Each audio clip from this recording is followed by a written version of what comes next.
शरवण भव शरवण भव शरवण भव शरवण भव दृशी स्कन्दमूर्तिः श्रुतो स्कन्दकीर्तिः मुखे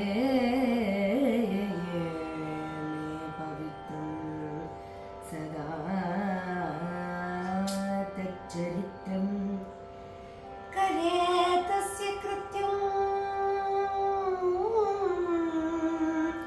वपुस्तस्य भृत्यं गुहे गुहे संतुलिना गुहे संतुलिना मम शेषभावः गुहे संतुलिना मम शेषभावः कार्मामिषैकालं हरिं कार्मामिषैकालं वदिं कलपत् ஏர்மாமிசை வந்து எதிர்படுவாய் எதிர்படுவாய் எதிர்படுவாய் எதிர்படுவாய் எதிர்படுவாய் கார்மாமிசை காலம்பரின் கலபத்து ஏர்மாமிசை வந்து எதிர்படுவாய் தார்மார்பவலாரி தளாரியினும் கார்மார்பவலாரி வளாரி தளாரியனும் சூர்மாம் மடிய மடிய சூர்மா மடிய மடியத்தொடு வேலவனே தார்மார்பவளாரி தளாரி எனும் சூர்மார்ப சூர்மா மடியத்தொடு வேலவனே வேலவனே வேலவனே ஏர்மாமிசை வந்து எதிர்படுவாய் எதிர்படுவாய் இசைந்தவள்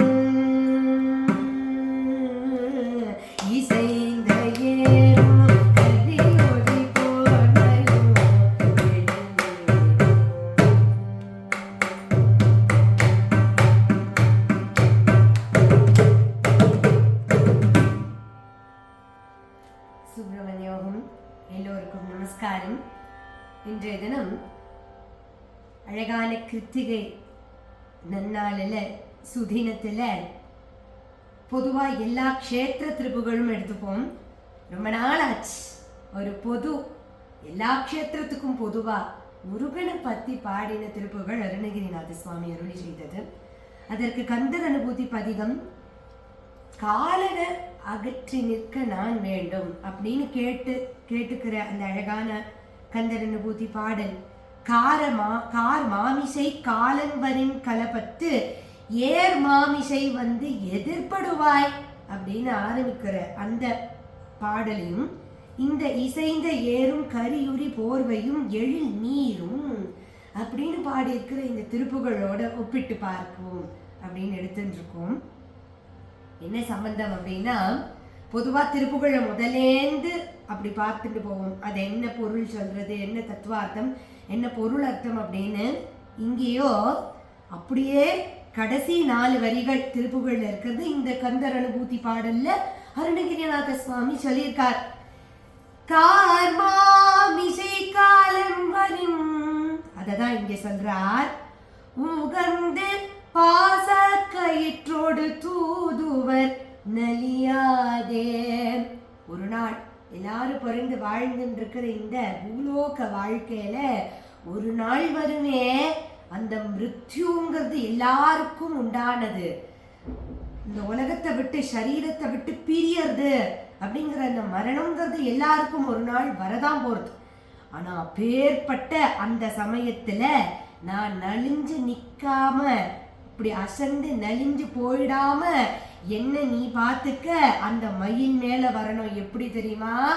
அன்னைக்கு அந்த கார் மாமிசை காலன்வரின் கலப்பத்து ஏர் மாமிசை வந்து எதிர்படுவாய் அப்படிங்கிற கந்தரனுபூதி பதிகத்தாட இந்த 2 வரிகளுக்கு ஒப்பிடுறது போல உசந்து அந்த சூரன் கிளையுடன் அந்த வேறற முனிவோனே அப்படிங்கிற அந்த 4வது 4 வரிகள் ஆரம்பத்துல உகந்த பாசக்கயிற்றோடு தூதுவர் நலியாத அசந்த போதென துயர்கெட மாமையில் வர வேண்டும். அப்படியே அந்த முதல் 2 வரியை இங்க 2 வரியா போட்டிருக்கார். அதுபோல இங்க முதல் அந்த 2வது ஸ்டான்ஸால திருப்புகழ்ல முதல் வரியும் 4வது வரியும் சேர்த்து அமைக்கிறது போல இந்த கந்தர் அனுபூதியில 3வது வரியிலையும் 4வது வரியிலையும் தார்மார்பா அப்படிங்கிறார். அழகான புஜங்களை உடைய அந்த மார்பு அழகழகான மாலையை சூடி கொண்டிருக்கே வலாரி அப்படிங்கிறது இந்திரனுடைய நாமம். அந்த இந்திரனுக்காக தலாரியனும் சூரமா மடிய அந்த சூரபத்மனை அழிக்கிறதுக்கு சம்ஹாரம் பண்றதுக்காகவே அவதாரம் பண்ணி வந்தையே பரமேஸ்வரா. ஏன்னா சாட்சாத் பரமேஸ்வரனுடைய நெற்றிக்கண்லேருந்து வந்த அவதாரமா ஸ்வரூபமா பரமேஸ்வர ஸ்வரூபமாவே வந்தவன் தானே முருகன். காரணம், அவதார காரணம் என்ன அப்படின்னா சூரசம்ஹாரம். அதுதானே அந்த இந்திரனுக்கு சத்ரு சம்ஹாரம் பண்ண வந்தையே, எனக்கு மிருத்யு சம்ஹாரம் பண்ண வரமாட்டையா அப்படின்னு கேட்கிறார். அது என்ன மிருத்யு சம்ஹாரம்? ஜென்மான்னு ஒன்று இருந்தா தானேப்பா மிருத்யுன்னு ஒன்று, மரணம்னு ஒன்று இருக்கும். ஜென்மாவே அகட்டிடும், அப்போ மிருத்யுங்கிறது இருக்காதே. அப்படி இந்திரனுக்காக சத்ரு சம்ஹாரம் பண்ண வந்த நீ எனக்காக மிருத்யு சம்ஹாரம் பண்ண அமைந்த வேலும் புயமிசை மேவிய அந்த மாலைகள் அலங்கரிச்சிருக்கிற மார்பாங்கிறார்.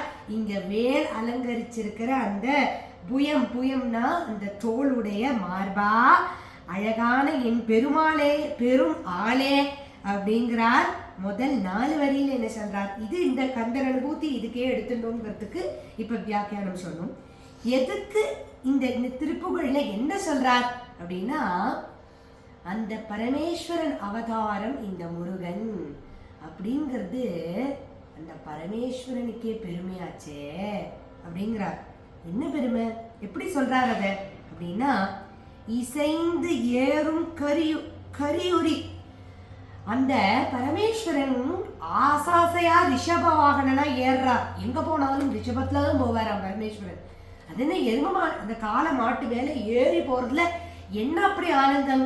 மீனாட்சி கல்யாணத்துலேருந்து இன்னைக்கு கபாலி ரிஷப வாகனத்துல அவரே சந்தோஷமா ஏறார். அதை சந்தோஷமா பார்க்க கோடான கோடி பேர் வராளே. அப்போ ரிஷப வாகன பிரியனாச்சே அவர். அப்போ அந்த ரிஷப வாகனத்துக்கு நீ ஏறதுனால பெருமைப்பா அப்படிங்கறதுனால அந்த வர்ணனை பரமேஸ்வரன் எதெல்லாம் தரிச்சுட்டு இருக்கார், எதெல்லாம் அணிஞ்சுட்டு இருக்கார் அப்படிங்கறத சொல்லிட்டே வரார். கரியுரி போர்வை, அந்த கரியுரி போர்வை கஜ சர்மத்தை அணிஞ்சுட்டு இருக்காரு. கஜமுக அந்த கஜ சூரனுடைய அந்த கஜ தோலை போட்டு அணிஞ்சுட்டு இருக்காரு வஸ்திரமா. எழுநீரும் தேகம் முழுக்க பஸ்மோதுலித விக்கிரகனா அப்படி திருநீர் அணிஞ்சுட்டு இருக்காரு. அந்த விபூதி அது வெறும் பஸ்மம் தான், ஆனாலும் நீ அணிஞ்சுட்டு இருக்கிறதுனால பெருமை. அது வெறும் அந்த யானை தோல் தான் இருந்தாலும் பரமேஸ்வரா நீ அணிஞ்சுட்டு இருக்கிறதுனால பெருமை.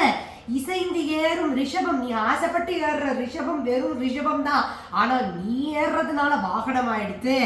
அப்படி இலங்கு நூலும் நீ போட்டு இருக்கிறது வெறும் நூலா இருந்தது, நீ போட்டுன்றதுனால பூனல் ஆயிடுச்சு.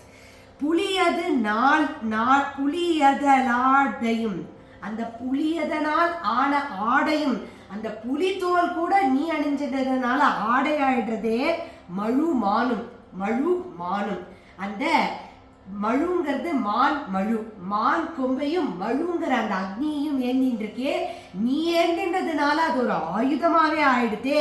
அசைந்த தோடுடைய செவி அப்படின்னு திருஞான சம்பந்தர் குஞ்சு கழிஞ்ச குட்டி கழிஞ்சா பாடுறாரே, அது மாதிரி நீ போட்டு இருக்கிறதுனால அது வெறும் தோடா இல்லாம அசைந்த தோடாச்சான்.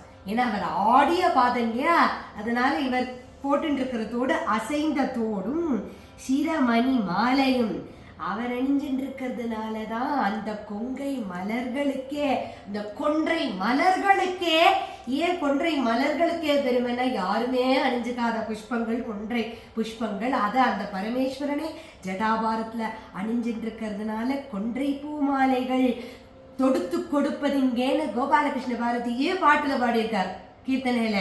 அப்போ இது எல்லாத்துக்கும் ஒன்னால பெருமை பரமேஸ்வரா, உமக்கு எதனால பெருமை தெரியுமோ?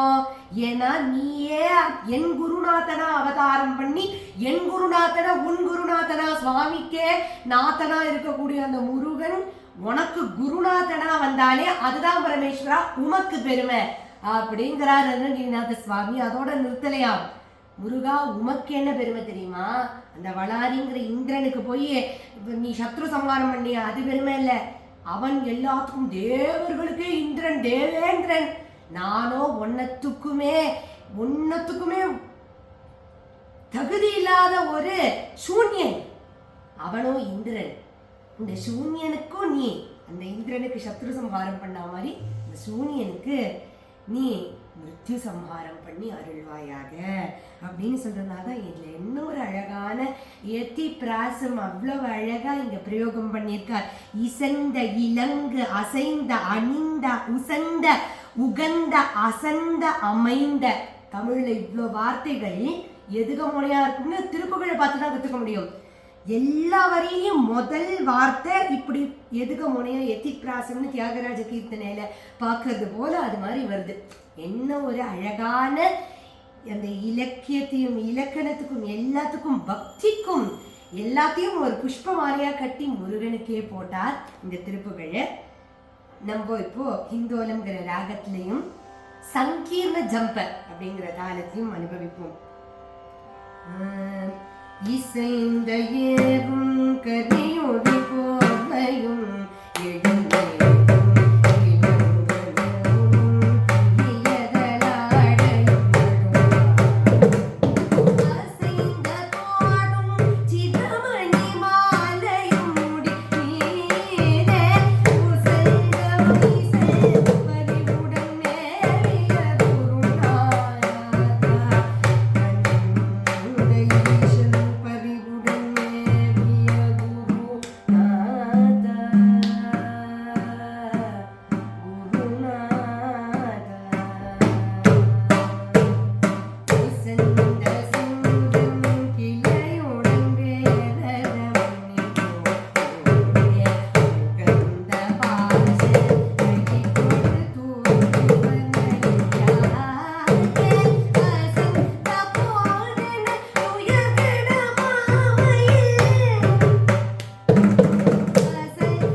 शरवण भवा शरवण भवा शरवण